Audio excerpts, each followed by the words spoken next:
बिस्मिल्लाहिर्रहमानिर्रहीम। अस्सलाम वालेकुम। आज हम बात करते हैं पीडीएम के गुजरांवाला के जलसे की। आज गुजरांवाला के इस जलसा में ख्वाजा आसम ने इमरान खान के हवाले से जो बुज़ारी ज़बान इस्तेमाल की है, वो ज़बान इंतहाई घटियापन और बदहलाकी की एक मिसाल थी। उन्होंने अवाम के सामने ऐसी ज़बान इस्तेमाल करके खुद को एक बुज़ारी और घटिया शख्स साबित करने में कोई कसर नहीं छोड़ी। ये मोहतरम ख्वाजा आसम साहब वही शख्स थे जिन्होंने मौलाना फजलुर रहमान को डीजल का लक़ब दिया था, और आज उसी मौलाना फजलुर रहमान के साथ जब उनको हमने स्टेज पर इकट्ठे देखा तो हमें उनके वो जुमले याद आए। कोई शर्म होती है, कोई हया होती है। इसके बाद गुजरांवाला के इस जलसा में नवाज शरीफ ने जो तकरीर की वो भी अल्लाह पाए की बकवास थी। आज उन्होंने जो तकरीर की, अपनी सियासत, अपनी औलाद की सियासत और अपनी जमात की सियासत को दफन करके रख दिया।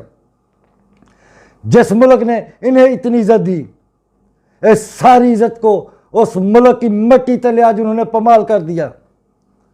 इसी इस्टेब्लिशमेंट ने आज तक उनको एनआरओ दिए और उसी एनआरओ के दूध में ये सांप पलते रहे, और अब जब उनको एनआरओ नहीं मिल पा रहा तो अवाम और फौज को लड़ाने की साजिश कर रहे हैं।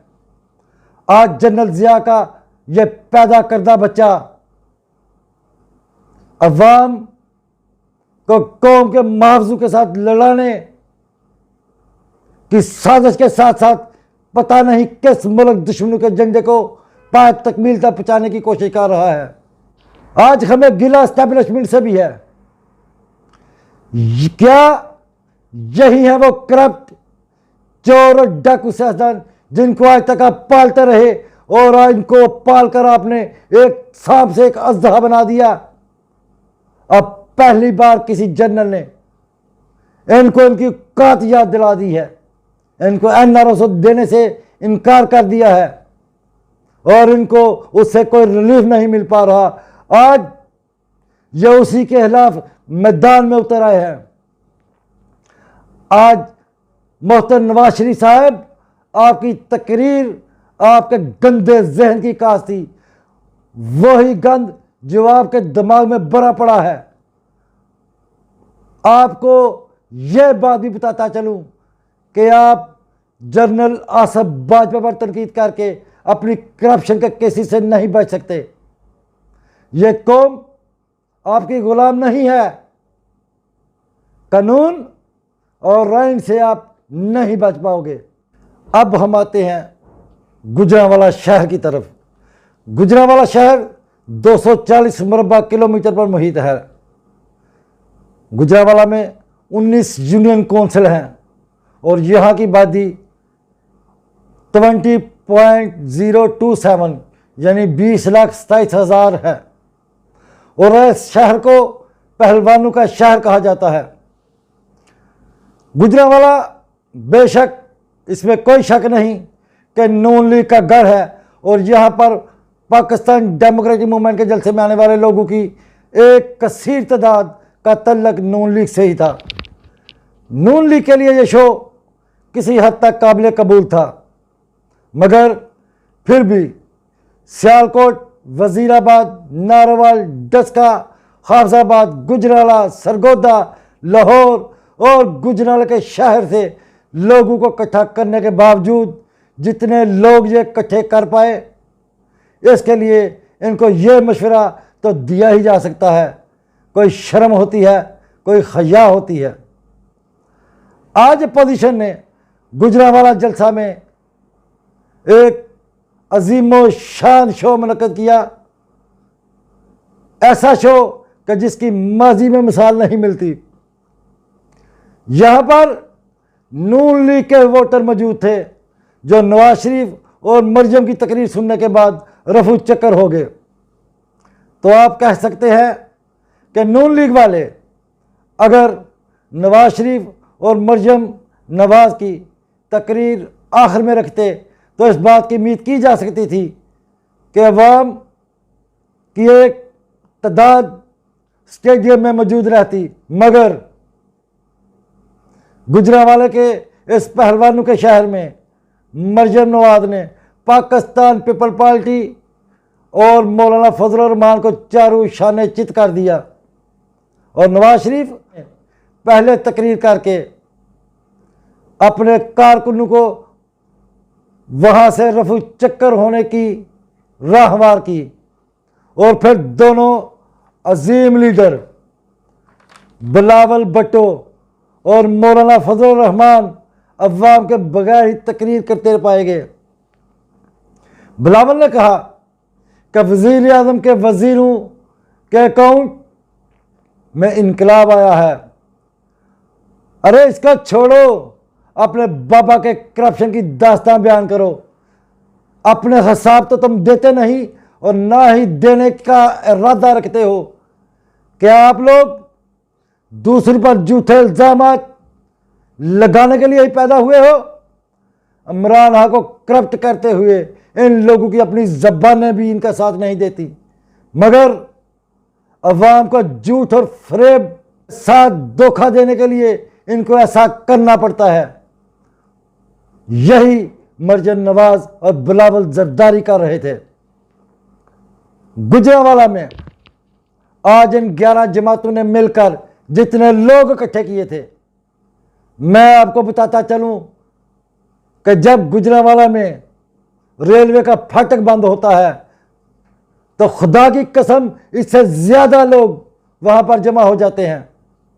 जब बिलावल और मौलाना तकरीर करने पहुंचे तो जितने लोग वहां बाकी बचे थे, वहां तो गुजरांवाला के शहर में सुबह सुबह सब्जी मंडी में से ज्यादा लोग होते हैं। कमर जमान कायरा को इस कवच पर सलूट तो बनता है जिन्होंने बिलावल के लिए अवाम का जमे गफीर जमा कर रखा था। मुझे लगता है कि अब कमर जमान कायरा का जो कद काट पीपल पार्टी में था, इनकी इस कावश के बदले इनका ये मयार बुलंद तो ज़रूर होगा। जितने लोग कमर जमान कायरा और राजा परवेज अशरफ ने गुजरांवाला के शहर में जमा किए थे, इससे ज़्यादा तो इनके इलाके की जामिया मस्जिद में जुम्मे की नमाज में मौजूद होते हैं। गुजरांवाले की आवाम वाकई जमहूरियत पसंद है, इसलिए इस गैरतमंद पहलवानों के शहर के लोगों ने पाकिस्तान पीपल पार्टी के मुंह पर इस कदर जोरदार थप्पड़ रसीद किया है कि हर तरह बट्टो बट्टो हो गई। और आज शायद बिलावल भुट्टो को एहसास हो गया होगा कि पंजाब में अब भुट्टो जिंदा नहीं है, भुट्टो मर चुका है। बिलावल को यह कहते वक्त जरा भी शर्म महसूस नहीं हुई कि इमरान खान को अब जाना पड़ेगा, क्योंकि वाकई गुजरांवाला स्टेडियम में इनकी तकरीर के वक्त अवाम का ठाठे मारता हुआ समंदर मौजूद था। अरे बिलावल साहब, कुछ तो शर्म करो। आप किस मुंह से इमरान खान को जाने का कह रहे थे? क्या आपने देखा नहीं? आपकी तकरीर के वक्त आपसे ज्यादातर लोग मुतनफर होकर स्टेडियम से जा चुके थे। आपके मुताबिक बिल्कुल मतवाले, जाले और शेर एक ही पेज पर हैं, मगर अवामी इज्तिमा ने आज ये साबित कर दिया कि अवाम आप लोगों के साथ नहीं है। आज गुजरांवाला में हमने देखा कि यहाँ के पहलवानों ने आपको ऐसी पुट्ठी मारी है कि आप मुंह के बल जाग रहे हैं, और स्टेज पर मौजूद आपके साथ खड़े लोगों के चेहरे अवाम को जाते देखकर जद हो चुके थे, और आपका चेहरा मट्टी आलूद हो गया। और स्टेज पर मौजूद आपके साथ खड़े लोगों के चेहरे अवाम को जाते देखकर जद हो चुके थे, और वो सोच रहे थे कि हमने तो अपने कायदीन को जलील करवा दिया है, हमने तो उनको कहीं का ना छोड़ा। मगर आप फिर भी बेशर्मी के साथ हता फरमाते रहे और ऐसा जाहिर करते रहे कि जैसे सामने इंसानों का समंदर खड़ा है, मगर अपनी कोशिश के बावजूद भी तुम अपनी तकरीर का रिदम ना पकड़ सके, क्योंकि अवाम को जाते देखकर आप अपनी आंखें बंद नहीं रख सकते थे। आज सब ने मिलकर मौलाना फजलुर रहमान के साथ भी हाथ कर दिया है। इससे ज्यादा बंदे तो मौलाना फजलुर रहमान के पीछे पख्तूनख्वा की किसी गली की मस्जिद में उनके पीछे नमाज पढ़ते नजर आते हैं। आज फजलुर रहमान को समझ आ चुकी होगी कि इसके साथ इन लोगों ने जुल्म किया है। खुदा की कसम, आज मुझे फजलुर रहमान की मासूमियत पर तरस आया। आज मुझे वो एक ऐसा शख्स लगा जिसे सीढ़ी पर चढ़ाकर नीचे से सीढ़ी खसका दी गई हो। वो फिर भी अपनी तकरीर में ये कह रहे थे कि ये बिफरा हुआ समंदर जाली हुक्मरानों को गर्क कर देगा।